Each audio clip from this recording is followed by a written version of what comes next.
All right, guys, welcome back to another reaction video. My name is James. Ninetailedbrush. And today we're going to be watching another episode of Demonslayer Season 2, Episode 10. So last episode we left off with Makio, was it? Is that her name? I think so. Okay, Makio, one of remember. Tengen's wives, we found was like officially captured by the demon. We haven't seen the demon yet. They've just been kind of doing like these like odd kind of visuals. We got that like weird creepy shot on the mouth, which is kind of cool. I like the whole vibe of the episode. And then the other one's missing. One of them's missing. And the other one we just literally haven't heard anything about. So I don't know where we're going to go from here. I really just want to jump into this episode. I've really been enjoying Demonslayer. As always, full-length reaction is going to be up on our Patreon. Next week's Monday reaction is going to be up on our Patreon as well for you guys to go ahead and check out. And then as always, to avoid kind of the copyright nightmare, especially with Demonslayer, we're going to give you a free link in the description to the actual reaction. You guys can come back here to hear our thoughts, theories, and reviews. So yeah, let's just get into Demonslayer Season 2, Episode 10.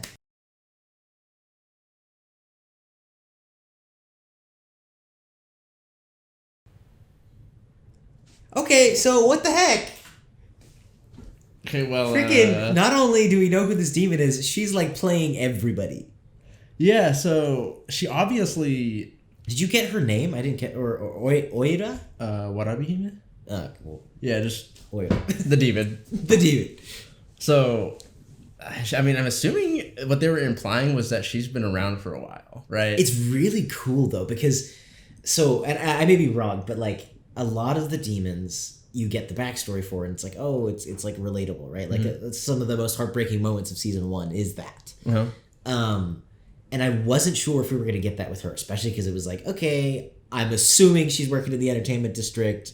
You know, you even heard Tengen talk about, like, look, a lot of these people have been sold into this and they're trying to get their freedom. But it's almost like the opposite. At least from what we can tell. Where it's almost like she... Like, it reminds me of, like, a monster movie or something where it's like, oh, like, this person has been showing up for generations, and like she clearly like has a thing for the power of it.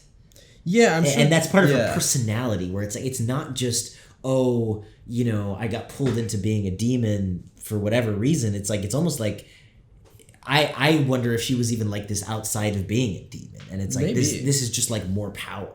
Yeah, because I mean, you know, not everyone's gonna be like, oh no, I'm a demon, you know, this is like terrible for me. Like, you know, there's definitely, like we saw with the upper moon demon, right? I mean, he was totally fine with being immortal because he could just train forever, right? And so here, probably because she is like she's not going to like grow old and things like that, right? She can keep her beauty. Yeah. Right. And so she revels kind of in that, and maybe the power that kind of comes along with it. I really liked it that she's such a unique villain, where she's like, she really feels like really brutal, but in a very, I don't know what it is, like in a very unique sort of way. Like she's like cruel, but like not in like, I don't know. Yeah, because I mean, like with other, you know, demons or whatnot, like they kind of, like you can't really tell exactly, like if they're, I don't know, how should I say, like their reasoning. Yeah. You know, with what's his name, the spider. The lower moon. It was kind of like, he seemed like bad, right? He was evil. He was doing all these terrible things. But it's like there was always room for like, oh, he had this horrible sort of thing happen to him. Yeah. And this is why he is how he is with, you know, siblings and things like that, right? Yeah. And the same thing for some of the other demons. But here, I mean, it's regardless of what her backstory is, like how she became a demon or whatever, she still clearly shows here that like she really like enjoys kind of doing what she does. Yes, which I really like. And so there isn't that sort of like, how should I say? Ounce of humanity. Well, it's not like there's a hope for this like super relatable or tragic backstory, because even if there is, it doesn't really matter, because you can still see that she either has changed and has become this person who really does like what she does, or she has always been that way, right? Yeah. And so she's kind of just, we can already kind of see, like, you know, what she wants almost, you know, right? She is kind of, she's obsessed with that whole, like, I feel like that physical beauty, right? She is obsessed with that, and how she was constantly attacking Zenitsu. I think that also, on what she said, like, wouldn't it be better off just dying? Like, I think she truly meant that. Jeez. Not as like an insult, but like as like, I couldn't like live like you if I was like so ugly or something like that, right? It felt like that. I wonder if that might be part of her backstory. It could be. That somehow she got beauty in becoming a demon, and so she gave up her life for that. That's true. Something else I noticed, which I just like as a really cool detail, is the idea behind like she is. So I like seeing her play people. Like, she has this kind of like strong personality, right? Yeah. That you see, and then there's the kind of like oh, let me be nice, like whatever, sure, open the thing. But then my favorite part was when Muzan shows up. Oh yeah, Muzan. Because she literally looks like it was like she turned into a teenager or something. Yeah. And I don't know how they did it with the acting, they did it with the animation, they did it with everything. But the moment he walked in the room, literally it was like, oh, now this is a father-daughter dynamic. Yeah. After you've seen this like super powerful, competent villain, and like the moment he walked in the room, she's just like shrinks in comparison.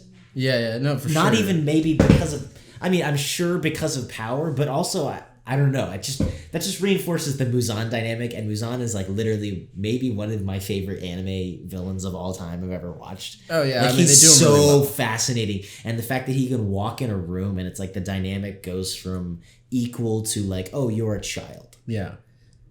No, yeah, I definitely don't think it's because of just the power. No, like, I think because the feelings that I was kind of getting from her was like, you know, that want to please. Yeah. Muzan, right? Yeah, like, and like that that want sort of to be affirmed almost, right? Yeah. That's where he was like, oh, you are like the most beautiful demon. And like seeing her react to that, it's like she was seeking out that kind of sure. affirmation. Yeah. Oh, yeah, that was interesting. Yeah. It is cool to see, because she is in all other like sequences, she's always like very, you know, she looks down on people and she's very commanding. Which makes me wonder what's the real her. Because we saw like 3 different versions of her this episode. And I mean, the reason I'm talking about her the most is because I honestly think that that's kind of the focus of this episode. It was like the introduction to the villain, really. Well, I mean, I think both of them are the real her. It's just, you know, obviously I don't think when she's nice to, for example, the random guy, like that was just kind of BS. Yeah, I think that's kind of BS. BS. But I feel like with Muzan, she is like that with Muzan, but to anyone else, you know, she just doesn't care for. I mean, it's kind of like, is it, or my thought would be, is that part of her deeper motivation, whether before she was a demon or after? What do you mean? In relation to her looks, is that seek for approval?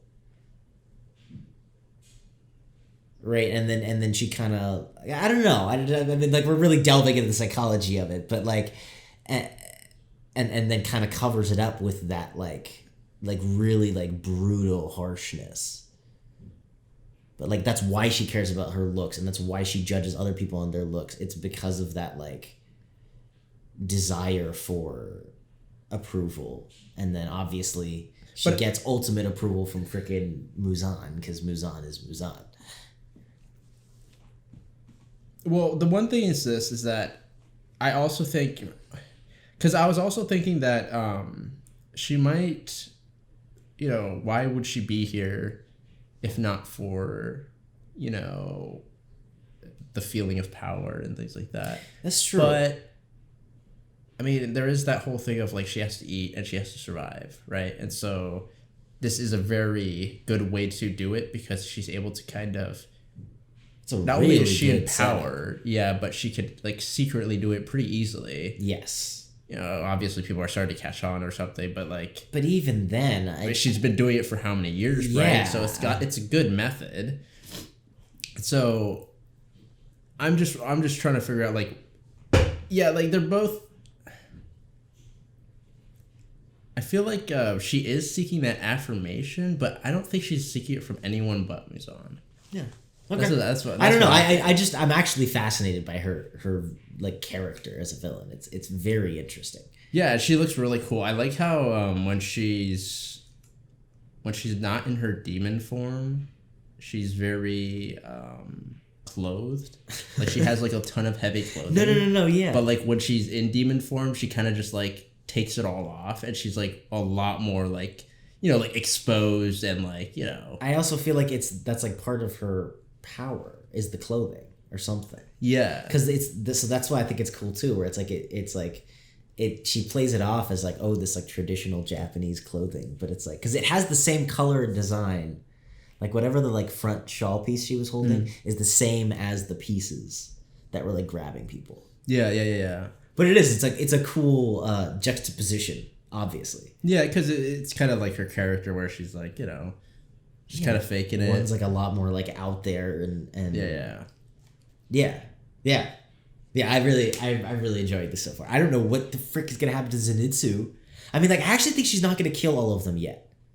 Obviously, I don't think Zenitsu's gonna die. I think that we have hope that she's probably going to try and capture all of them first. Yeah, because she was torturing Makio even, right? So she didn't kill Makio. She could have killed Makio if she wanted to.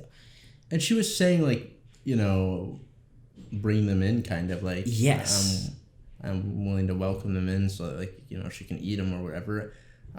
What I'm wondering is like, does she know that there's a bigger fish out there? Like she's thinking about I think because Zenitsu was not a Hashira, she's thinking that there's another one. Okay. And that's why, which stinks that she was like, oh, he doesn't seem experienced enough. Yeah. I think. I don't know. But I also don't know, she probably doesn't know how many there are.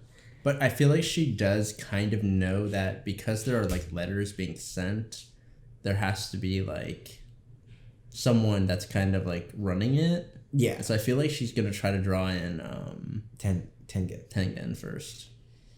Yeah, but we'll see. We'll see. Yeah. I don't know. I'm very excited. We're only 3 episodes in here. But yeah, as always, full-length reaction is going to be up on our Patreon as well as next week's reaction. If you guys want to go ahead and check that out, it does support us, helps us keep doing what we're doing. Either way, though, thank you for joining us here. Thank you for watching. If you're new here, welcome. We're watching a lot more anime, a lot more Demon Slayer. So hopefully you stick around, like, subscribe, and as always, thank you for joining us. Thank you for watching, and we'll see you all in the next video.